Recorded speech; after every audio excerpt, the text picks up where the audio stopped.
say.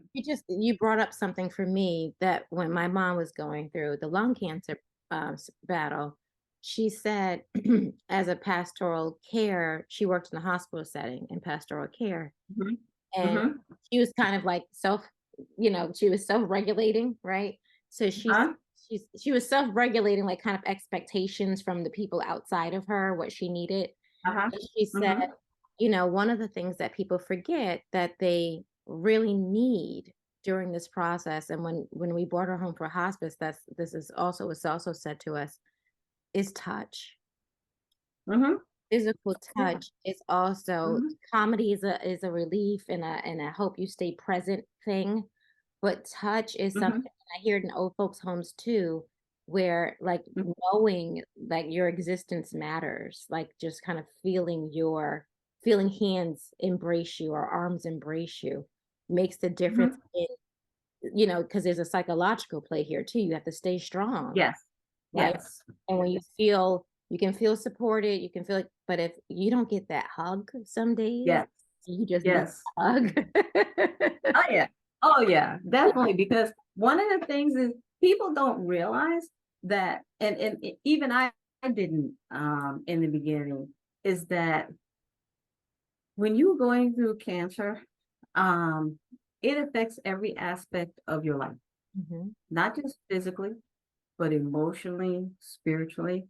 And because I remember after going through the treatment, one of the things that the hospital where I was being treated, they started a program called Life After Cancer. Mm, Uh, and as we were going through it, we were talking about not just the physical part, you know, exercise, diet, those things, changes you may notice in your body. We also talked about the spiritual aspect, the emotional aspect, how it will change your views and perspectives on life. mm, Um, and, and it does, because for a long time, for me, being a very creative person, I lost that creativity. mm, And I was just like, it didn't really dawn on me until later. And as I was sharing with my resource navigator, who is now my friend because I wasn't being treated, and I said, you know what? I noticed it's hard for me to be creative right now. I mhm, said, it's just like it's been zapped. And I'm like, what happened? And she said, that's part of that journey. mm. Now, thank God, now it's back. Okay. Now it's and now I'm just ready to run. Mhm, But for a long time, it wasn't there. And I was like, what happened? mm, Um, but now it's back, and it's back with an intensity that I'm ready to be creative. I'm embracing things that for a long time I hadn't been embracing. mhm, And I realized, as I said to her, I said, you know what? I was functioning, but it was like I was just going through the motions. mm, And so that's the part where God stepped in and helped me through that spiritual journey, um, to be whole again. mm, Um, and what comes to mind right now is, as he says, weeping may endure for a night, but joy comes in the morning. And so when you're going through that weeping process, um, you, you just sometimes feel drained. mm, Um, but I knew God was present and God was with me. mm, And with that, he was sustaining me. But mm. I was like, Lord, I can't do this by myself. Absolutely. And so he helped me to rebuild.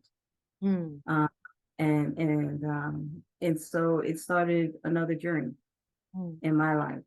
And as a matter of fact, right now I'm also in that journey.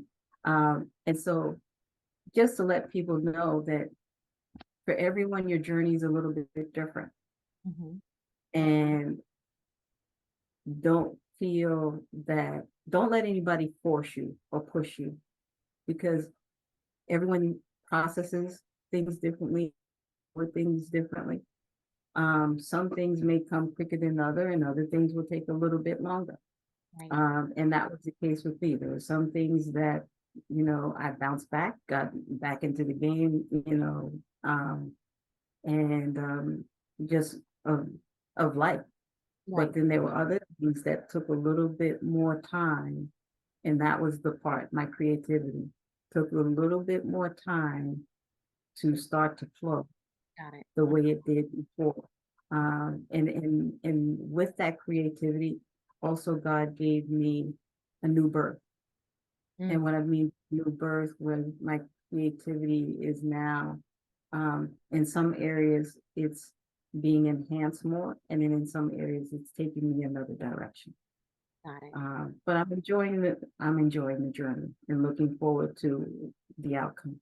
Yeah, yeah. Uh, did So, you have and, one, and so, I was just gonna say, if go ahead. you had one thing to impart upon someone, let's say even at the beginning of this journey, or any part of the journey where you have a piece of advice that you now know is tried and true, and you stand on it, what would that be as someone traverses this process? One of the things for me in this process in the very beginning, um, and this is something that I gather is probably also why I'm in cancer care ministry, Mm, is unfortunately one of the things that hurt my heart is that there are women who, once they were diagnosed, they became paralyzed with fear.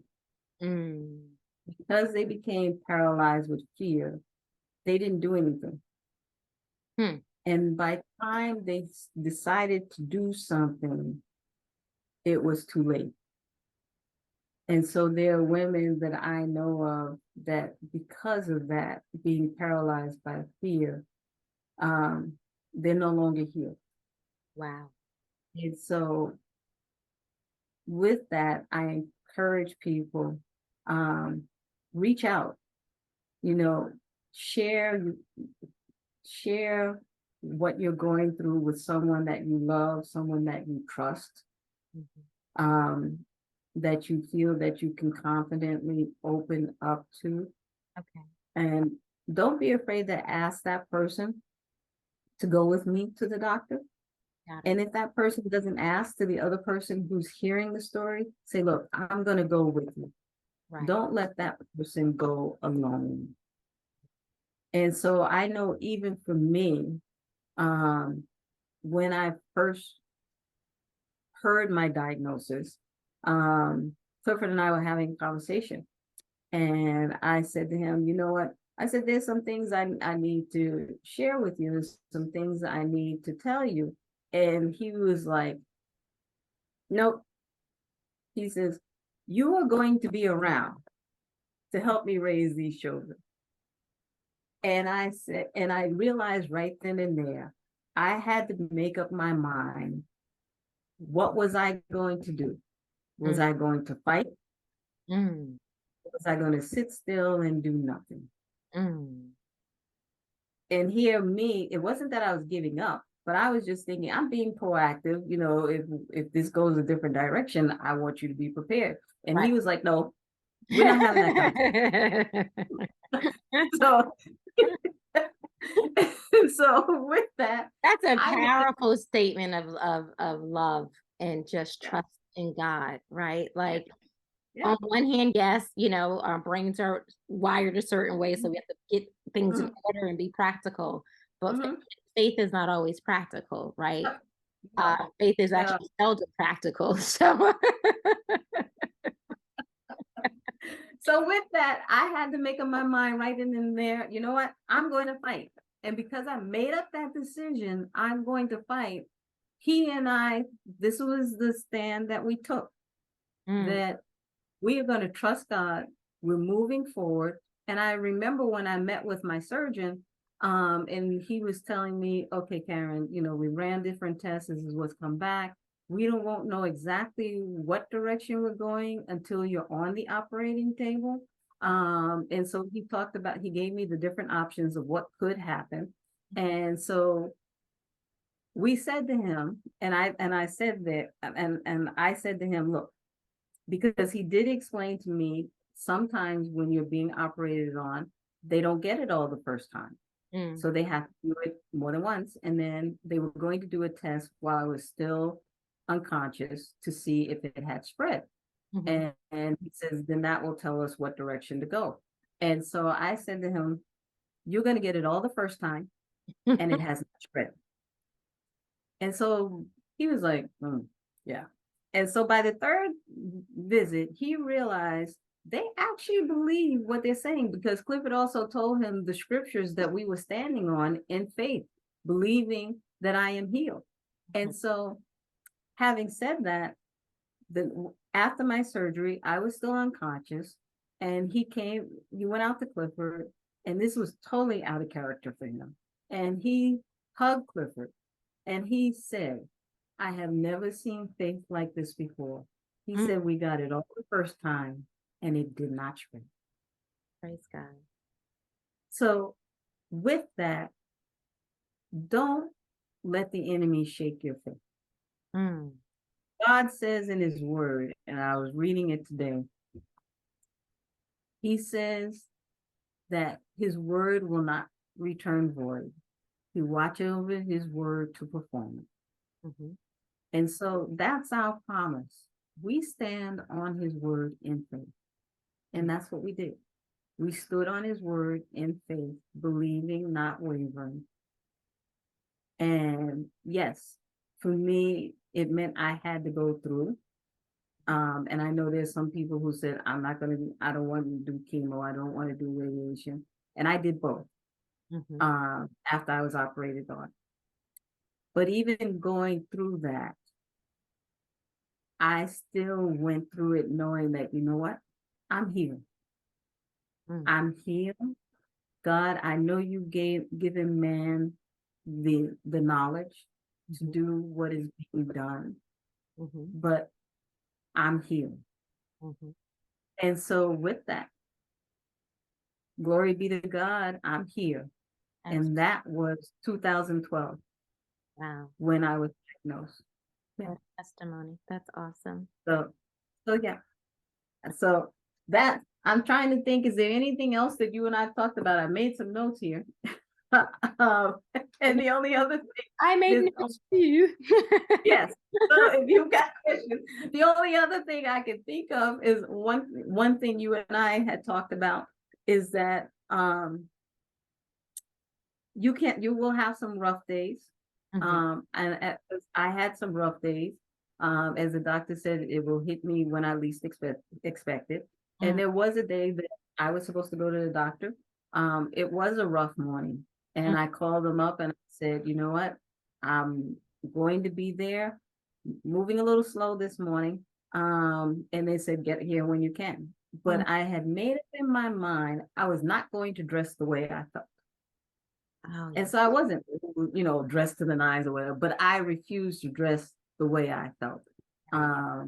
And so when I got to the hospital, the nice thing was I'd even received some compliments on what I was wearing and how nice I looked.